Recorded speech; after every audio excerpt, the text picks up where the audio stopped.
এই শোনো, শাড়ি খুলে সুন্দরভাবে একটু আদর করো তো। ভাবি, আহ, আপনি আমার কাছে আসছেন কেন? কেন বাবু, তুমি জানো না বুঝি? ভাবি, আপনি এমন করে কথা বলছেন কেন? চুপ কুত্তা, একদম ভাবি বলবি না, তাহলে তোকে শেষ করে ফেলবো। আহ, আমি আবার কি করলাম? তোকে না কতবার বলেছি আমাকে ভাবি বলবি না? তাহলে কি বলবো ভাবি? কুত্তা হারামি, তুই আবারও আমাকে ভাবি বললি। আগে তো তাই বলতাম। আগে কি বলতি না বলতি এখনো সেটা বলতে হবে নাকি কুত্তা? ভুলে যদি আবার ভাবি বলিস না তাহলে তোর খবর আছে। তাহলে কি বলে ডাকবো নীল ভাবি কথাটা বলার আগেই আমি ওর ঠোঁটজোড়া বন্ধ করে দিলাম। ও কেমন শান্ত হয়ে গেল। নীলের চোখজোড়া বেরিয়ে আসার উপক্রম হয়ে গেছে। ও আমার সাথে রেসপন্স করছে না, তাই আমি ওর হাতগুলো আমার কোমরে রাখলাম। নীলের হাতগুলো কাঁপতে লাগলো। আমার খুব খুশি পাচ্ছিল। তারপরও ওর ওই মিষ্টি ঠোঁটের স্বাদ নেওয়াটা বন্ধ করলাম না। নীলের ঠোঁট জুড়ে এতটাই মিষ্টি যেটা আমি আগে কখনো বুঝতে পারিনি, কারণ আমি কখনো এমন করে ওর কাছে আসিনি। আপনারা কি ভাবছেন এখানে কি হচ্ছে, তাই তো? আর নীলার সাথে যদি নীলের বিয়ে হয়ে থাকে তাহলে ও নীলাকে ভাবি কেন বলছে? চলেন বুঝিয়ে বলি তাহলে। নীলার সাথে বিয়ে হওয়ার কথা ছিল নীলের বড় ভাই সবুজের, কিন্তু বিয়ের আগের দিন সবুজ ওর প্রেমিকাকে নিয়ে পালিয়ে গেছে। বিয়ে ঠিক হবার পর থেকে সবকিছু ঠিকঠাকই চলছিল, কিন্তু বিয়ের আগের দিন নীলের পরিবার জানতে পারে ওর বড় ভাইয়া অন্য একটা মেয়েকে ভালোবাসতো আর তার হাত ধরে পালিয়ে গেছে। ওদের জানা ছিল না সবুজ এই বিয়েতে রাজি না। নীলের আব্বু কি করবে ভেবে পাচ্ছিল না। তারপর কোনো উপায় না পেয়ে বিষয়টা নীলের আব্বুকে জানালে ওরা অনেক বেশি আপসেট হয়ে পড়ে আর নীলার আব্বু অনেক বেশি অসুস্থ হয়ে পড়ে।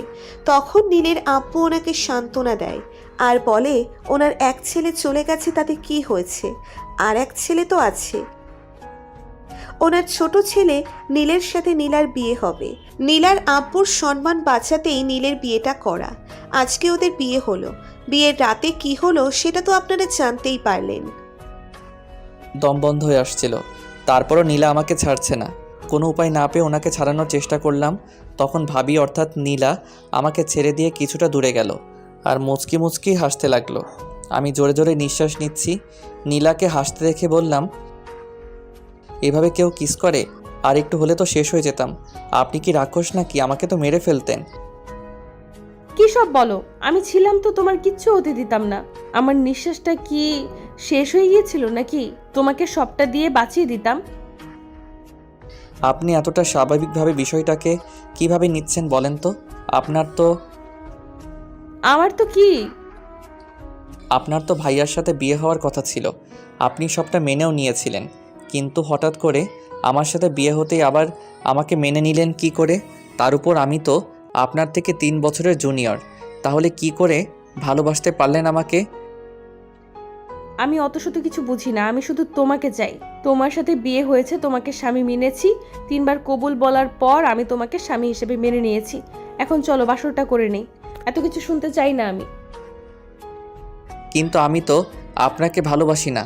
আর আমার মধ্যে কোনো এরকম ভাবনা চিন্তাই ছিল না যে আপনি আমার বউ হবেন কিংবা আপনার সাথে এসব কিছু হবে। তাহলে আমি কি করে আপনাকে বউ হিসেবে মেনে নেব? কুত্তা, তুই আমাকে বউ হিসেবে মানবি না তো কাকে মানবি? হ্যাঁ, আমার কোনো সতীনকে তুই বউ হিসেবে মানবি বল? নীলা কথাটা বলেই নীলের পাঞ্জাবির কলারটা চেপে ধরলো। তারপর ওর অনেকটা কাছে চলে আসলো। ওর রাগী চেহারা দেখে নীল ভয় পেয়ে গেল। নীল ভদ্র আর শান্তশিষ্ট একটা ছেলে। আব্বু আম্মু যেটা বলেছিল ও তাদের সম্মান রক্ষার্থে সেটাই করেছে। কিন্তু নীলের কোনো ইচ্ছে ছিল না বিয়েটা করার, কারণ ও নীলাকে গত একটা মাস যাবৎ ভাবি বলে ডেকে এসেছে। আর হঠাৎ করে তার সাথে বিয়ে হয়ে গেলে কি করে তাকে বউ হিসেবে মেনে নিবে?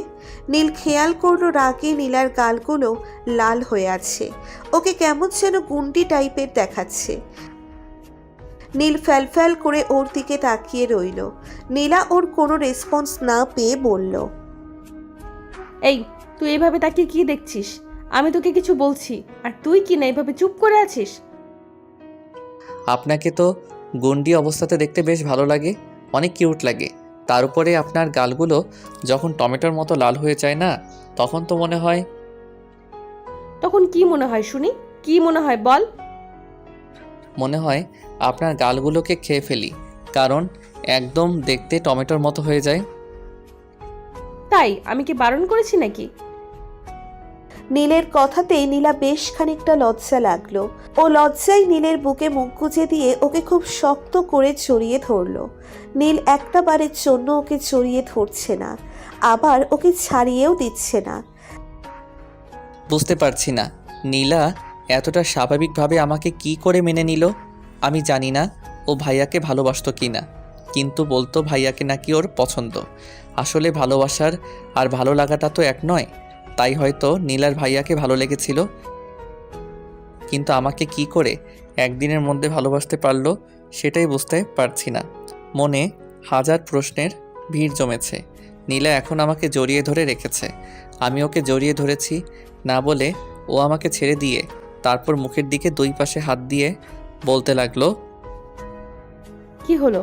তুমি আমাকে মেনে নিতে পারবে না? প্লিজ চুপ করে থেকো না। আমি তো তোমাকে খুব বেশি ভালোবেসে ফেলেছি। প্লিজ নীল, আমাকে দূরে সরিয়ে দিও না। আমি সবসময় চাইতাম আমার বরটা একটা পিচ্চি হবে, যাকে কিনা আমি প্রচণ্ড পরিমাণে ভালোবাসবো। কিন্তু তোমার আব্বু আম্মু যখন আমাদের বাসায় বিয়ের প্রস্তাব নিয়ে গিয়েছিল, তখন বিয়েতে রাজি হতে বাধ্য হয়েছিলাম, কারণ সবার কপালে তো আর সবটা থাকে না। তাই ভেবেছিলাম পরিবারের পছন্দে বিয়ে করব। কখনো কাউকে ভালোবাসিনি, কিন্তু তোমার ভাইয়া যে এমন একটা কাজ করবে আমি সেটা ভাবতেও পারিনি। তাহলে বলেছিলেন কেন আপনি ভাইয়াকে পছন্দ করেন? কারণ তোমার ভাইয়াকে দেখতে অনেকটা তোমার মতোই কিউট, তাই যে কারোরই ওকে পছন্দ হবে। তাই আমি তেমন পছন্দ করতাম কিন্তু ভালোবাসতাম না। কারণ কেন জানো? ওই যে বললাম, তোমার আব্বু আম্মু আমাদের বাসায় বিয়ের প্রস্তাব নিয়ে গিয়েছিল। আমি কখনো আব্বু আম্মুর কথার অবাধ্য হইনি, তাই বিয়েতে রাজি হয়ে গিয়েছিলাম। কখনো কাউকে ভালোবাসিনি, তাই ভেবেছিলাম বিয়ের পর স্বামীকে ভালোবাসবো। কিন্তু তার আগেই তোমার ভাইয়া সবটা শেষ করে দিল। আর যেটা করেছে আমার এখন মনে হচ্ছে সেটা ভালোই হয়েছে। কিন্তু কেন? কারণ যখন তোমরা আমাদের বাসায় গিয়েছিলে, সেদিন আমার প্রথমবার তোমাকে দেখে মনে হয়েছিল তোমার জন্যই আমাকে দেখতে যাওয়া হয়েছে। আর তুমি দেখতে এতটাই কিউট আর সুইট, যার জন্য আমার তোমাকে ভালো লেগেছিল। তারপর তোমার গোলাপি ঠোঁটজোড়া দেখলেই আমার না কেমন যেন আদর করতে ইচ্ছে হতো। নীলার কথায় আমি অবাক হয়ে ওর দিকে তাকিয়ে রইলাম। এই মেয়েটা কি পাগল নাকি? কী সব কথা বলে? ও একটা মুচকি হাসি দিয়ে আমার কপালের সাথে নিজের কপালটা ঠেকিয়ে বলল, বিশ্বাস করো, সেদিন ভেবেছিলাম তোমার জন্যই আব্বু আম্মু আমাকে দেখতে গেছে, কিন্তু যখন জানলাম সবুজের জন্য দেখতে গেছে, তখন আমার মনটা খারাপ হয়ে গিয়েছিল। তারপরও আব্বু আম্মুর কথাটা মেনে নিতে চেয়েছিলাম। ভেবেছিলাম ওকে বিয়ের পর ভালোবাসতে পারবো, কিন্তু কোথাও যেন একটা শূন্যতা কাজ করতো। মনে হতো তোমার সাথেও তো আমার বিয়েটা হতে পারতো। উপরওয়ালা যে আমার মনের কথাটা শুনে নেবে সেটা আমি ভাবতেই পারিনি। হ্যাঁ, হয়তো তোমার ভাইয়া চলে গেছে, তোমার সাথে আমার বিয়েটা হয়েছে, আমার আব্বু আম্মু একটু অসুস্থ হয়ে পড়েছিল, কিন্তু ভাগ্যে যেটা আছে সেটা তো হবেই, তাই না? এটা যদি বিয়ের পর হতো আর তোমার ভাইয়া যদি আমাকে বিয়ে করে রেখে পালিয়ে যেত, তখন কি হতো বলো?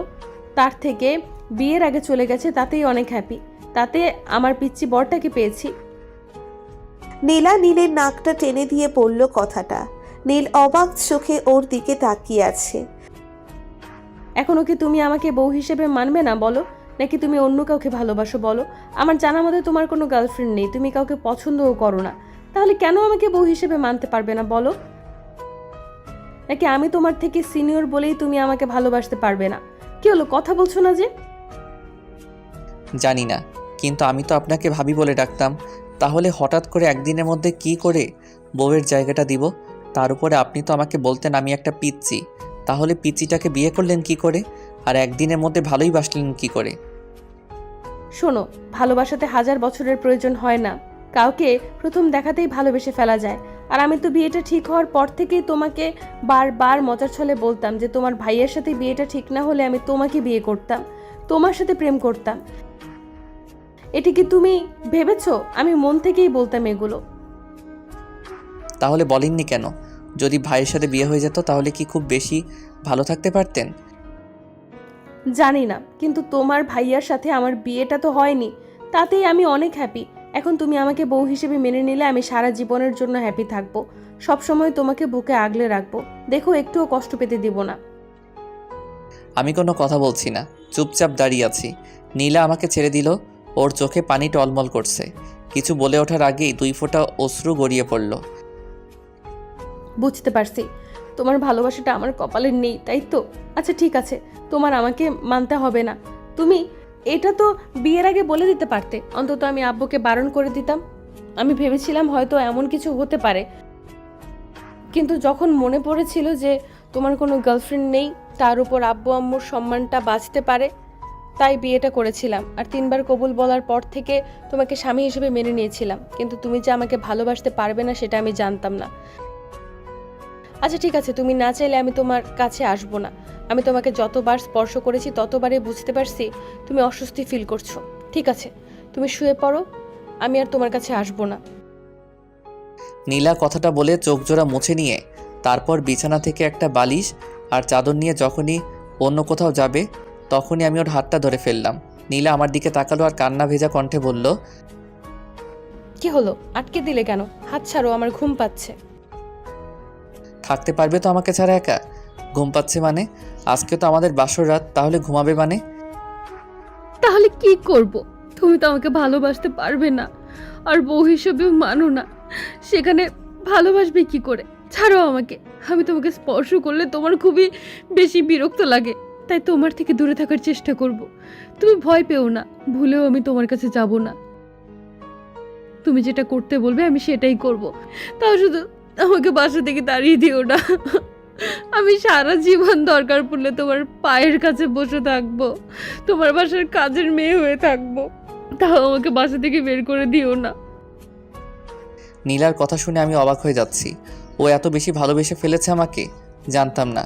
কিন্তু ওর এসব সেন্টি মার্কা কথা শুনে বললাম, দেখো, এসব সেন্টি মার্কা কথা না বলে বিছানায় গিয়ে শুয়ে পড়ো। না, আমি বিছানায় শুবো না। যদি ভুল করে তোমার গায়ের উপর হাত পা তুলে দিই তখন? তুললে তুলবেন, তাতে কি তোমাকে শুতে বলেছি? সও। বললাম তো না, আমি নিচেই ঠিক আছি। আমাকে রাগ করতে বাধ্য করিও না, তখন উল্টাপাল্টা কিছু একটা করে ফেললে তুমি কষ্ট পাবে। এখন যাও, বিছানায় গিয়ে শুয়ে পড়ো। নীলা তবু দাঁড়িয়ে আছে। আমি ওর হাত ধরে টেনে বিছানায় বসিয়ে দিলাম, তারপর পাশে শুয়ে পড়লাম। নীল বসে আছে তাই বললাম, তোমাকে শুতে বললাম না, সও। নাকি আমাকে অন্য কিছু করতে হবে? নীলা আমার পাশে শুয়ে পড়ল। ও বারবার নাক টানছে। আমি ওকে আমার দিকে ঘুরিয়ে তারপর চোখের পানি মুছে দিয়ে বললাম, এখন চুপচাপ ঘুমিয়ে পড়ো। আর একটা বার যদি কান্নার শব্দ পাই না, তাহলে কিন্তু আমার থেকে খারাপ আর কেউ হবে না। কান্না করবে না তো কি করবে? তুমি আমার স্বামী, তোমাকে এতটা কাছে পাওয়ার পরও নিজের করে পাবো না, এটা একটা মেয়ের জন্য কতটা কষ্টের সেটা তুমি জানো? আমার কথাতে নীল জবাব দিল না, শুধু তাকিয়েই রইল। তারপর ও উপর হয়ে শুয়ে পড়ল। হঠাৎ মনে হলো হয়তো ওর কাছে ওর বুকের শোয়ার জন্য আবদার করলে ও বারণ করবে না, তাই বললাম, আচ্ছা তোমার বুকে আমাকে মাথা রাখতে দিবে? নীল কোনো কথা বলল না। ভাবলাম, ও যতই না করুক আমি কি ওর কথা শুনবো নাকি? তার উপর ও আমার স্বামী। আমি তো একটা ভুল করতে যাচ্ছিলাম তখন। নীল একটা বার আমার দিকে তাকালো। আমি ওর বুকে মাথা রেখে ওকে শক্ত করে জড়িয়ে ধরতে নীল আমার কপালে একটা কিস করে দিয়ে আমাকে 2 হাতে শক্ত করে জড়িয়ে ধরলো। ওরকম কর্মকাণ্ডে আমি অবাক হয়ে এলাম, তাই প্রশ্ন করলাম, কি হলো, তুমি জড়িয়ে ধরলে যে? কেন, খুব বেশি খারাপ লেগেছে? আচ্ছা তাহলে ছেড়ে দিচ্ছি। এই না, একদম না। কিন্তু তুমি তো বলেছিলে আমাকে বউ মানো না, তাই অবাক লাগছিল। তুমি হঠাৎ করে আমাকে জড়িয়ে ধরলে ওই জন্য। তোমাকে নিজের বউ হিসেবে মানবো না তো কাকে মানবো শুনি? তাছাড়া এখন আমাদের বিয়ে হয়েছে, বউ হিসেবে তো একটা সময় না একটা সময় মানতেই হবে। তাহলে যে পাগলিটা আমাকে এত ভালোবাসে তাকে না মানলে কাকে মানবো শুনি? নীলা আমার কথাতে ফুপিয়ে উঠতে লাগলো। আমি ওর মুখটা তুলে তারপর ওর চোখের পানিগুলো মুছে দিয়ে আবার কপালে একটা কিস করতেই নীলা আমার ঠোঁটের সাথে নিজের ঠোঁটগুলো মিলিয়ে দিয়ে গভীরভাবে কিস করতে লাগলো। আমি আর ওকে বাধা দিলাম না, ওর সাথে রেসপন্স করতে লাগলাম। 10 মিনিট পর নীলা আমাকে ছেড়ে দিয়ে বুকে মুখ লুকালো। আমি ওকে বুকের সাথে শক্ত করে জড়িয়ে নিলাম। আমাকে একটু ভালোবাসার চেষ্টা করো। দেখো আমি নিজের সর্বোচ্চটা উজাড় করে দিয়ে তোমাকে ভালোবাসবো, কখনো তোমাকে কষ্ট পেতে দিব না। জানি, কিন্তু আমার তো একটু সময় লাগবে। সেই সময়টুকু তো আমাকে দাও।